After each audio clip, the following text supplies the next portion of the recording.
تیسرے یہ کہ اچانک جمال عبد الناصر کے ہاتھ میں ایک ایسا موقع آ گیا، اس نے ایک بیان جاری کیا جس میں عرب قوم کو ایک بہت بڑی تباہی سے خبردار کیا۔ اسرائیل نے نقب کے علاقے کی آبپاشی کے لیے دریائے اردن کے پانی پر قبضہ کر لیا۔ اس کارروائی کے بعد بہت ممکن تھا کہ اسرائیل مزید یہودی مہاجرین کو دعوت دے، اور اسرائیل کی یہ کارروائی عرب لیگ کے فیصلوں کی صریح خلاف ورزی تھی، جن میں اس طرح کی کارروائیوں کو بزور طاقت روکنے کی بات کہی گئی تھی۔ چنانچہ اس نے عرب حکمرانوں اور سربراہوں کو اس صورتحال پر غور کرنے اور اسرائیل کے متعلق کوئی متفقہ لاہ عمل اختیار کرنے کی تدابیر پر غور کرنے کے لیے بلا بھیجا۔ 1963 کو قاہرہ میں پہلی سربراہ عرب چوٹی کانفرنس منعقد ہوئی، اور پھر دوسری سکندریہ میں ہوئی، جہاں تمام عرب ممالک نے اس اسرائیلی چیلنج کا فوراً سختی سے مطالبہ کرنے پر اتفاق کیا، اور دریائے اردن کو شام اور لبنان میں دینی تحویل میں لینے پر زور دیا، کیونکہ اس کے پانی کے عرب ممالک زیادہ حقدار ہیں۔ اسرائیل نے عربوں کے اس اقدام کو اسرائیلی حقوق پر دست درازی سے تعبیر کیا اور کہا کہ یہ ایک معاندانہ کارروائی ہے، اور وقتی طور پر اس نے دریائے اردن پر چل رہے اپنے پروجیکٹ کو بند کر دیا۔ اب اس پر عربوں کا کیا رد عمل تھا؟ اس کے بعد مراکش کے کاسابلانکا شہر میں عربوں کی ایک اور سربراہ کانفرنس ہوئی، جس میں ان قراردادوں کو منظور کیا گیا۔ نمبر 1، عرب اتحاد، یعنی عربوں کے مفاد کی خاطر کام کرنے والی مختلف تنظیموں کے درمیان مکمل اتفاق و تعاون کی فضا پیدا ہو۔ نمبر 2 یہ کہ ایک خفیہ قرارداد میں عربوں کی فوجی قوت کو مضبوط و منظم کرنے کے لیے ایک خاص مدت متعین کی گئی، اور ابتدا میں اپنی دفاعی فوجوں کو مضبوط کرنے کی بات کہی گئی، اور پھر اس کے بعد اقدام اور ٹکراؤ کے مرحلے میں داخل ہونے کا مشورہ دیا گیا، اور اس کام کے لیے 3 سال کی مدت متعین کی گئی۔ تیسرے یہ کہ اس مدت کے دوران اسرائیل کے ساتھ کسی طرح کی جھڑپ اور کشمکش سے مکمل طور پر اعتراض برتنے کا مشورہ دیا گیا، لیکن ان لوگوں نے فلسطین میں عربوں کے خفیہ طور پر داخل ہونے کے سلسلے کو جاری رکھنے پر اتفاق کیا۔ چوتھے یہ کہ 1967 کی جنگ کا ایک بنیادی سبب عربوں کی سطح پر آصفہ تنظیم کا معرض وجود میں آنا بھی تھا، جو در حقیقت رضاکار عسکری تنظیم تحریک فتح کے تابع تھی۔ اس نئی تنظیم نے 1964 کے اوائل سے ہی یہودی علاقوں پر حملے شروع کر دیے تھے، اور اسی تنظیم کی کارروائیوں کے جواب میں اسرائیل نے 13 نومبر 1967 کو سمو بستی پر حملہ کیا تھا۔ 7 اپریل 1967 کو شام پر حملہ کیا اور اس پر قبضہ کر لینے کی دھمکی بھی دی۔ تنظیم فتح کو عرب ممالک کے حکمرانوں پر اعتماد نہیں تھا۔ اس کی نظر میں عرب حکمران بھی مسئلہ فلسطین کی سازش میں شامل تھے، چنانچہ عرب حکمران بھی اس نئی پریشان کن تحریک کی آواز کو دبا دینا چاہتے تھے۔ پانچویں یہ کہ 1964 کے آخر میں مصر اور امریکہ کے تعلقات نہایت خراب ہو گئے، اور خاص طور پر اس وقت جب کہ یمن میں جنگ کی صورت میں مصر نے سعودی عرب پر حملے کیے اور مصری سرزمین میں ایک امریکن جنگی جہاز کو مار گرایا۔ اس نے ایک بیان میں امریکیوں سے سمندر کا پانی پینے کا مشورہ دیا، اور امریکہ کی مصر سے ناراضی کی ایک وجہ عرب سربراہ کانفرنسوں کا انعقاد، دریائے اردن کے پانی پر قبضہ کر لینے کی تجویز، اور اسرائیل سے مقابلے کے لیے متحدہ عرب فوج کی تشکیل کا فیصلہ بھی تھا۔ مختصر یہ کہ 5 بنیادی اسباب کیا تھے، وہ آپ کے سامنے رکھ دیتے ہیں۔ پہلا تو یہ کہ متعدد وجوہات کی بنا پر جمال عبد الناصر کا بحری راستوں کو بند کر دینے کا فیصلہ۔ دوسرا یہ کہ شام سے الگ ہونے سے جمال عبد الناصر کی مقبولیت میں جو کمی آئی تھی، اسے پورا کرنے کے لیے کوئی نئی سیاسی کامیابی حاصل کرنے کی کوشش۔ تیسرے یہ کہ دریائے اردن کے پانی کو اپنے قبضے میں لینے کا عربوں کا فیصلہ۔ چوتھا یہ کہ تحریک فتح اور تنظیم آصفہ کا قیام، اور پانچواں مصر اور امریکہ تعلقات کی کشیدگی۔ چنانچہ ان تمام حالات کا اسرائیل نے فائدہ اٹھایا اور اپنے مفاد کے حصول کے لیے اس موقع کو غنیمت جانا۔ وہ ایک عرصے سے قدس اور مغربی کنارے کے علاقے پر اپنی نظریں جمائے ہوئے تھا، اور وہ ان علاقوں کو یہودا اور سامرا کا نام دے چکا تھا۔ اور پھر جیسے ہی حالات سازگار ہوئے، اس نے 5 جون 1967 کو مصری سرحد سے اپنے حملے کی شروعات کر دی، اور پھر اردن اور شام پر حملہ کر دیا، اور 6 دنوں تک مسلسل حملوں کے سلسلوں کو جاری رکھا۔ مصری محاذ پر جنگ۔ سیاسی حالات نے تیزی سے کروٹ لینا شروع کیا۔ امریکہ اور انگلینڈ کی ہر ممکن کوشش یہ تھی کہ سمندری گزرگاہوں والے عرب ممالک کو इस माहदे पर दस्तखत के लिए मजबूर किया जाए, जिसकी रूह से ये समुद्री रास्ते इसराइल समेत तमाम मगरबी ममालिक के लिए खोल दिए जाएं, खा इसके लिए ताकत का ही इस्तेमाल क्यों न करना पड़े। मिस्र और इसराइल दोनों ने ही पूरे तौर पर जंग की तैयारी का ऐलान किया। बैनुल-अक़वामी फोर्स ने मिस्र के इलाके को खाली कर दिया। सोवियत यूनियन ने काहिरा में अपने सफीर के जरिए झूठी खबर भेजी कि मिस्र और शाम की सरहद पर इसराइल की 11 बटालियन फोर्स तैनात है, जबकि नवंबर 1966 में मिस्र और शाम के दरमियान मुश्तरक दिफा के मुआहदे पर दस्तखत हो चुके थे। नाजरीन, आगे बढ़ने से पहले कमेंट सेक्शन में हमें अपनी आरा से जरूर आगाह कीजिएगा कि आपको हमारी ये सीरीज कैसी लग रही है। आइंदा आने वाली इक़्तिसाद से बाखबर रहने के लिए हमारे चैनल को सब्सक्राइब कर लें और साथ मौजूद बेल आइकॉन को जरूर क्लिक कर लें। शुक्रिया। इसराइल के खिलाफ महाज आराई के लिए तहरीक फतह के रजाकार बराबर शाम और उर्दन में घुस रहे थे। जमाल अब्दुल नासिर ने 26 मई 1966 को मजदूर जश्न के मौके पर एक तकरीर में कहा कि अगर इस बार जंग हुई तो ये फैसला कुन जंग होगी और हमारा बुनियादी मकसद इसराइल को तबाह बर्बाद करना होगा। अमरीकी सदर जॉनसन ने मिस्र के सदर से मुतालबा किया कि वो दुश्मनी में हद से तजावुज न करे। शाह हुसैन ने मिस्र का इमरजेंसी दौरा किया और 30 मई 1967 को मिस्र के साथ मुश्तरक दिफा के मुआहदे पर दस्तखत किए, जिसकी रूह से जंग शुरू होने की सूरत में मिस्री और उर्दनी दोनों फौजों की क़यादत मिस्र के हाथ में होगी। तमाम ही अरब सरबराहों को बावसूख ज़राए से यह खबर मिल चुकी थी कि ठीक 5 जून 1967 को जंग शुरू होगी। इसराइल ने इन तमाम तैयारियों के बाद जंग शुरू की और मिस्र आखिर वक्त तक जंग से मुताल्लिक फरेब में मुब्तला रहा। जहाज जमीन पर ही तबाह कर दिए गए।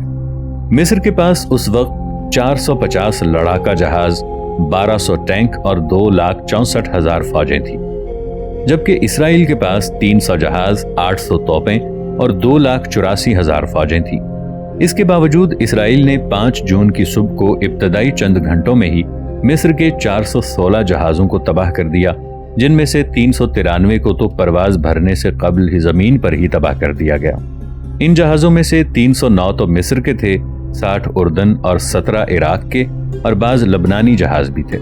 सियासी मुबस्सिरीन ने इस जंग के मुताल्लिक बहुत कुछ लिखा है। बहरहाल इस जंग ने पूरी दुनिया को हैरत में डाल दिया। हर लम्हे हालात बदलते गए, फौजें बराबर लड़ती रहीं। मिस्री फौजें सेना के रेतले टीलों के पीछे से वार करती रहीं। जमाल अब्दुल नासिर धमकियां देता रहा, बावजूद कि इसके तमाम जंगी जहाज जमीन बोस हो चुके थे। सियासी किताबों में इस जंग की खयानतों और खामियों का तफसीली जिक्र है। जब इन जंगी जहाज़ों के पायलटों को फौजी अदालत में पेश किया गया तो उन्होंने बयान दिया कि इस जंग से कबल वाली पूरी रात वो तवाइफों और शराब के नशे से महजूज होते रहे, लेकिन असल मसला डिसिप्लिन और नज्म की कमजोरी है। हमारा तमाम तर दारोमदार बुलंदोबांग दावों और लंबे चौड़े बयानात पर होता है। हमारे नज़दीक अहमद सईद के नगमे और अरब रेडियो के प्रोग्राम फौज से ज्यादा अहम हैं। वो ज़रूरत से ज्यादा खुशफहमी में मुब्तला रहे हैं। हमारे सियासी कायदीन धमकियों से भरे हुए पुरफरेब बयानात जारी करते हैं और सही मानों में जंग की कोई हकीकी तैयारी नहीं करते। यहूदी फजाई फौजों का जनरल मर्दखाई खुद कहता है, हम इस जंग के लिए 16 साल से तैयारी और प्लानिंग कर रहे थे और हमें सिर्फ 80 मिनटों में अपनी कोशिशों का फल मिल गया। हम अपनी प्लानिंग के साथ जिंदा रहते हैं, इसी के साथ शाम करते हैं और इसी के साथ सुबह करते हैं, और हमारा मकसद हमेशा हमारे सामने होता है। हम बराबर इसमें ज़रूरी इस्लाह और तब्दीली लाते रहते हैं, यहाँ तक कि दर्जा कमाल को पहुँच जाते हैं। इसराइल के जंगी जहाज समुंदर से थोड़ी ऊंचाई पर बराबर परवाज ही भरते रहे और मिस्री हवाई अड्डों पर और फौजी ठिकानों को निहायत बारीकी से अपना निशाना बनाते रहे। हमला शुरू होने के इब्तदाई 3 घंटों के दौरान ही इसराइली फौजों ने मिस्र के बेशतर हवाई अड्डों और ज्यादातर जंगी जहाज़ों को तबाह बर्बाद कर दिया। फिर इसराइल ने अपनी फौजों और तोपों का रुख शाम और उर्दन की तरफ फेर दिया और इन दोनों मुल्कों के हवाई अड्डों को तबाह कर दिया और इनके बेशतर जहाज़ों को भी बर्बाद कर दिया। इसराइल की फ़ज़ाइया फ़ौजें जब मिस्री इलाकों को तबाह करने में मसरूफ़ अमल थीं तो उर्दन और मिस्र की मुश्तरक फ़ौज के कमांडर अब्दुल मोनेम शाम, उर्दन और इराक के साथ मिलकर दुश्मन के हवाई अड्डों को तबाह करने की कोशिश में मसरूफ़ थे ताकि दुश्मन के जहाज़ उन अड्डों पर ना उतरने पाएं। लेकिन इन ममालिक ने साथ नहीं दिया क्योंकि उनके जहाज़ और पायलट इस काम के लिए तरबियत याफ्ता नहीं थे, लेकिन आखिर बहर बादी से लेकर खलीज सायर तक फैली हुई अरब उम्मत को इस बात का क्यों कर यकीन दिलाया जा सकता था कि उनके मकबूल व महबूब कायद अब्दुल नासिर की फौजों ने इस कदर जल्द हथियार डाल दिए। 8 जून को जमाल अब्दुल नासिर और उर्दन के शाह हुसैन के दरमियान टेलीफोनिक गुफ्तगू हुई, जिसे इसराइली ज़राए ने भी सुन लिया, जिसमें दोनों ने मुश्तरका बयान जारी करने पर इत्तफाक किया कि अमरीकी और अंग्रेजी फौजों ने इस जंग में इसराइल का साथ दिया। मिस्री बहरी फौज। मिस्र के पास इसराइल के मुकाबले में ज्यादा तरक्की याफ्ता और ताकतवर बहरिया फौज थी, और यह मुमकिन था कि मिस्र अपनी इस बहरी कुव्वत का मौसर तौर पर इस्तेमाल करता, लेकिन मज़कूरा असबाब यानी प्लानिंग और नज़्म न होने की वजह से मिस्र की बहरिया अपनी दुश्मन फौजों के खिलाफ कोई भी कामयाब निशाना लगाने में नाकाम रही। सैना में टैंकों की जंग। सैना एक वसी व अरीज इलाका है जो एशिया को अफ्रीका से अलग करता है। ये एक बेकार जमीन थी। मिस्री सिर्फ जंग के जमाने में इसे याद करते थे। जब इसराइल ने 1956 में इस पर कब्जा कर लिया तो मिस्र को इसकी फिक्र हुई। इसके बाद 1967 में जमाल अब्दुल नासिर ने अपनी सियासी मजबूरियों की वजह से इसे याद किया। सैना तकरीबन एक रेगिस्तानी इलाका है, लेकिन ये इलाका मादनियात और पानी के ज़खायर से मालामाल है। इसके अतराफ़ो अकनाफ में पिकनिक मकामात बनाकर इसे एक मुतमव्वल इलाके में तब्दील किया जा सकता था, जिससे मिस्र को मुस्तकिल आमदनी भी हो सकती थी, और साहिल नील के किनारे तंग इलाकों में आबाद मिस्री यहाँ आकर आबाद हो सकते थे। इस तरह निहायत आसानी से इस सरहदी इलाके को दुश्मनों के हमले से महफूज रखा जा सकता था। 1948 में शहीद इमाम हसन अल-बना ने सैना और इसकी अहमियत व अफादियत और इसकी मरकजियत के मौजू पर एक मकाला लिखा और हुकूमत मिस्र से इस इलाके की तरफ तवज्जो देने का भी मुतालबा किया। अगर सैना की तरफ सरसरी निगाह डाली जाए, खास तौर पर इस सूरत में जबकि इसराइल ने इस पर कब्जा किया, तो अंदाजा होता है कि दुनिया के दीगर ममालिक इस इलाके से मुताल्लिक किस कदर संजीदा थे। बरतानिया की इंतदाब हुकूमत के दौरान मिस्रियों के लिए सैना के इलाके का सफ़र करना ममनू था और इसके लिए बाज़ मखसूस हालात में खुसूसी इजाज़त लेना पड़ती थी। इस तरह ये इलाका हमेशा अलग थलग रहा और लोगों ने सिर्फ जंग के ज़माने में ही इसे याद किया।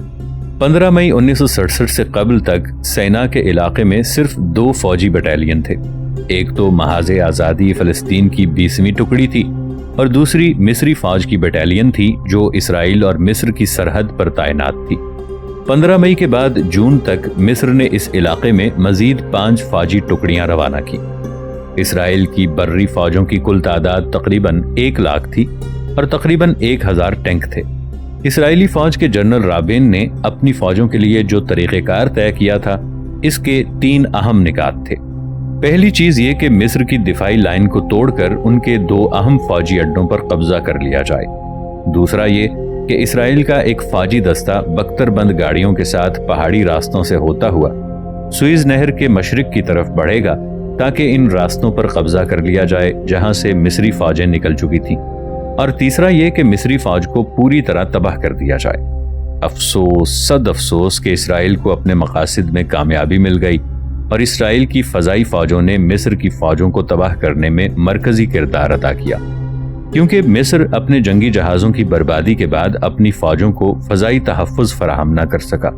ये कहना दुरुस्त नहीं है कि मिस्री फ़ौज इसराइल के हमला आवर दस्तों को देखकर भाग खड़ी हुई, बल्कि उन्होंने इसराइली फ़ौजों से मुकाबला किया और यहूदियों की इस जंग में काफ़ी जानें तलफ हुईं और बहुत सारे हथियार भी बर्बाद हुए। लेकिन इसराइल को अपने जंगी जहाज़ों की बदौलत बरतरी मिल गई, क्योंकि इन जंगी जहाज़ों ने मिस्री फौजियों के टैंकों और बख्तरबंद गाड़ियों को तबाह करके जंग का फैसला यहूदियों के हक में कर दिया।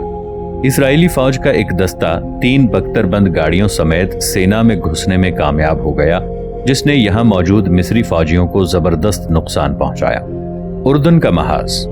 इसराइली फौजों ने जंग के पहले दिन तो अपनी तवज्जो मिस्री फौजियों की तरफ मरकूज रखी, लेकिन उनकी निगाहें तो शहर कुद्स और मगरबी किनारे के तमाम इलाकों पर जमी हुई थीं।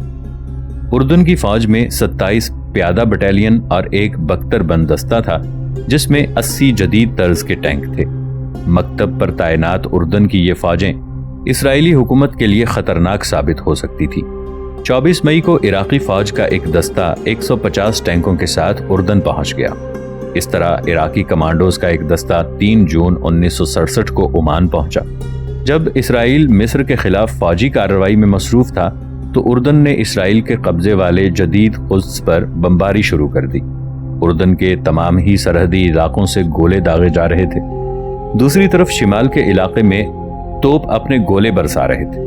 ان توپوں نے مرامات داؤد میں اہم فوجی اڈوں پر بھی گولہ باری کی۔ معرکہ قدس تمام مسلمانوں کے لیے ایک مقدس شہر ہے۔ مسلمانوں نے تاریخ کے ہر دور میں اس کی حفاظت کی اور اس کے تقدس کو محفوظ رکھا۔ عیسائی اس شہر قدس پر اسی صورت میں قبضہ کرنے میں کامیاب ہوئے جب ان کے گھوڑے گھٹنوں تک مسلمانوں کے خون میں ڈوب گئے تھے اور 70,000 مسلمانوں نے جام شہادت نوش کیا تھا۔ لیکن آج اس شہر پر معمولی جھڑپ کے بعد قبضہ کر لیا گیا اور یہ جنگ ایک دن بھی نہیں بلکہ چند گھنٹے ہی جاری رہی، اور اسرائیلی فوجوں نے صرف قدس پر ہی نہیں بلکہ مغربی کنارے کے تمام علاقوں اور متمول شہروں پر قبضہ کر لیا۔ ان فوجوں نے 1 یا 2 دن کی جنگ کے بعد ہی مغربی کنارے کے تمام علاقوں کو اپنے قبضے میں لے لیا۔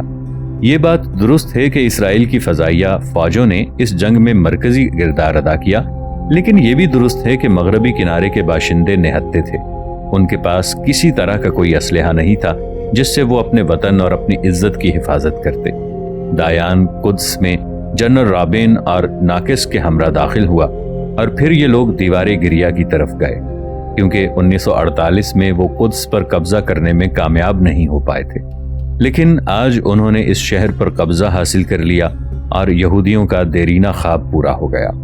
ان کے پیشواؤں نے اس مقدس زمین کو ناپاک کر دیا جسے اللہ تعالیٰ نے ارض مبارک سے تعبیر کیا تھا۔ دریں اثنا فلسطین سے متعلق لیڈران اس بات سے خوش تھے کہ ان کے ہاتھ سے صرف ارض مقدس ہی گئی اور ان کی بیشتر تنظیمیں اور ان کے سربراہان تو باقی ہیں۔ گولان پہاڑیوں پر قبضہ۔ اس جنگ میں شامی فوج کے رول سے متعلق اکثر اعتراض کیا جاتا ہے کہ شامی فوجیں دوسرے دن اس جنگ میں شامل ہوئیں، جبکہ شامی رہنما اس جنگ کے لیے بہت پرجوش تھے۔ بلکہ جمال عبد الناصر نے بھی شامی پروپیگنڈے کے زیر اثر ہی یہ اقدام کیا۔ شام برابر یہ کہہ رہا تھا کہ اسرائیل کی فوجیں بڑی تعداد میں اس کی سرحدوں پر جمع ہو رہی ہیں۔ گولان پہاڑیوں پر قبضہ۔ گولان کے فائل سے بہت سارے سیاسی مبصرین اور فوجی ماہرین نے اس موضوع پر کتابیں لکھی ہیں اور ان کا شام کے ان پہاڑی علاقوں سے متعلق کہنا ہے کہ ان پر کافی مشکل سے ہی قبضہ کیا جا سکتا ہے، بلکہ ایسا ناممکن ہے۔ تو یہاں سوال یہ پیدا ہوتا ہے کہ اس علاقے پر آخر اتنی آسانی سے کیوں کر قبضہ ہو گیا؟ جس روز شام کی فوجیں گولان پہاڑیوں سے اپنا ساز و سامان لے کر دمشق کی طرف بھاگنے لگیں تو بعض لوگوں کے درمیان یہ لطیفہ مشہور ہوا کہ وہ یہاں سے سامان کیوں لے جا رہے ہیں؟ انہوں نے تو اس علاقے کو پورے ساز و سامان کے ساتھ فروخت کر دیا ہے۔ اس طرح لوگوں نے ہنسی میں اپنے غم کو چھپانے کی کوشش کی۔ جب مصیبت بہت بڑی ہوتی ہے تو انسان کو ہنسی آ جاتی ہے۔ اقوام متحدہ کی امن کونسل نے جنگ بندی کا مطالبہ کیا۔ شام کے نمائندے نے یہ خبر دی کہ اسرائیل نے گولان پہاڑیوں اور تنطیرہ شہر پر قبضہ کر لیا ہے، اور اسرائیل کے نمائندے نے اس کی تردید کی اور کہا کہ اسرائیل نے اب تک اس علاقے پر قبضہ نہیں کیا ہے، اور شامیوں کو اس کی کیا خبر، کیونکہ وہ تو بہت پہلے ہی اس علاقے کو خالی کر کے بھاگ گئے تھے۔ اس طرح محصون و محفوظ گولان اور قنیطرہ بھی ہاتھوں سے نکل گیا۔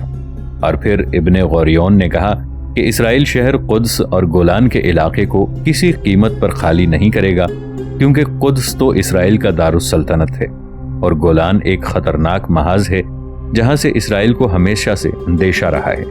شام کی حکومت نے گولان کے نقصان کو کوئی بڑی مصیبت نہیں سمجھا۔ اس زمانے میں شامی حکومت کے وزیر خارجہ ابراہیم ماخوس نے بیان دیا کہ یہ مت بھولو کہ اسرائیلی حملے کا اولین مقصد شام میں ترقی پسند نظام حکومت کو ختم کرنا تھا، اور جب تک یہ نظام باقی ہے اسرائیل کے خواب پورے نہیں ہو سکتے۔ جون 1967 کی جنگ کے اثرات۔ عرب اور اسرائیل کے درمیان یہ جنگ 6 دنوں تک جاری رہی۔ اس دوران اسرائیلی فوجوں نے پورے سینا کے علاقے اور غزہ کے علاقوں پر قبضہ کر لیا اور اس کی مسلح فوجیں نہر سوئز کے کنارے کھڑی ہو گئیں۔ اسی طرح انہوں نے قدس سمیت پورے مغربی کنارے کے علاقوں پر قبضہ کر لیا اور اس کی فوجیں نہر اردن کے سامنے کھڑی ہو گئیں اور اسی کو وہ اپنی سرحد مانتے تھے۔ ان فوجوں نے قنیطرہ اور شام کی بلند پہاڑیوں پر بھی قبضہ کر لیا، جہاں سے شامی فوجیں اسرائیلی فوجوں کی نقل و حرکت پر نظر رکھتی تھیں، اور اب ان پہاڑیوں سے یہودی دمشق کی نقل و حرکت کو دیکھ رہے تھے۔